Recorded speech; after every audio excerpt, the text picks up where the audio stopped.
Eli Knight, and I'm here with Knight Jiu-Jitsu, of course, but I'm doing this in conjunction with the Budo Brothers. So if you haven't checked out Budo Brothers, this is their logo right there, but check out their channel, Budo Brothers and BudoBrothers.com, and I've got some other content dropping with them like in a few months. This is going to be really interesting. But anyway, this video here is to kind of show some basics of Jiu-Jitsu and some self-defense kind of concepts and techniques.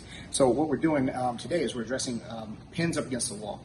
If I get stuck up against the wall, my back is to the wall, and this guy is, he's pinning me somehow, or he's attacking me somehow. So we'll take it in a couple different scenarios.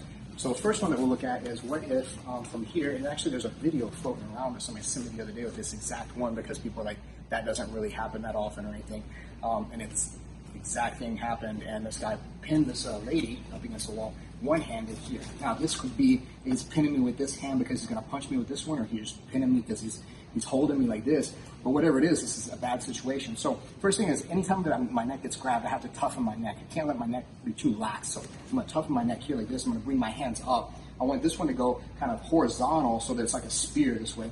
And I want my feet away from the wall a little bit so it allows me a little bit of rotation with my hips and my shoulders. And as I go to do that here, I'm going to smack this one to the inside of his wrist this way here to knock that off. And my elbow should be in place here to come back and then hit maybe once or twice to get me off the wall like that. Now, as an extension of this, whenever he's pinning here like this, I can turn and knock this one off. I can come back, hit a couple times, and if his head is available, I can wrap it into this guillotine choke here like this, finish the choke standing, or sprawl it and handle it that way.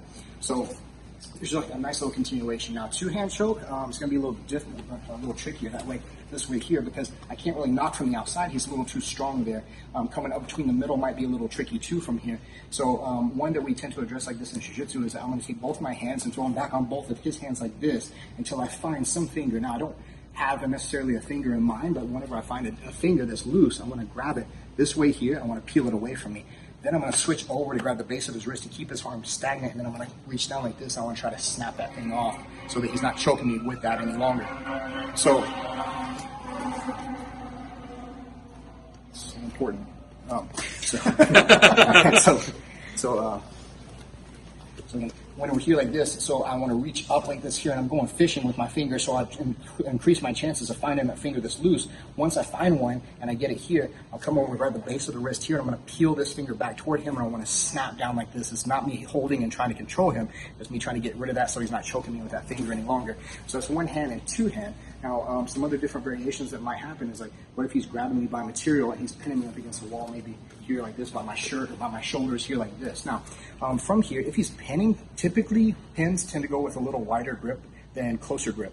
Closer grips tend to be more pulling, and wider grips tend to be more pushing. So knowing that here, I want to go up between the hands if the space is available, and I want to go up here. I want to try to touch my thumbs up toward the top of my head. My elbow is going to clear the line of his elbow here like this, and once I clear that, I'm going to wrap inside here.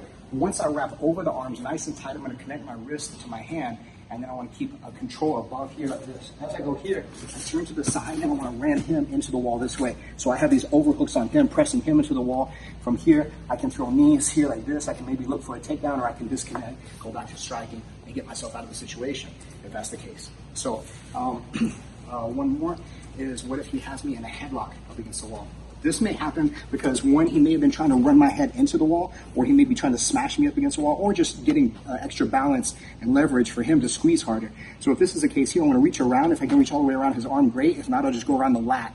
I want to hold this hand here and monitor it at first, so if he wants to start punching, I've got this one monitored. This leg here, I'm going to step around, and I'm going to start to climb this way here. Once I hook here and I start to climb, I want to push this foot to the floor, my knee extends over, and my hand is going to go toward the wall like this. And as I go here, pushing, driving my knee toward the wall here, stretching him out on the side of his body, and stretching this arm here, so hopefully that arm's going to come off of the headlock. Once I get around to this, I can take this one behind his back here. I'm driving my elbow down here to push his head down toward the floor so that he's got really compromised base and posture.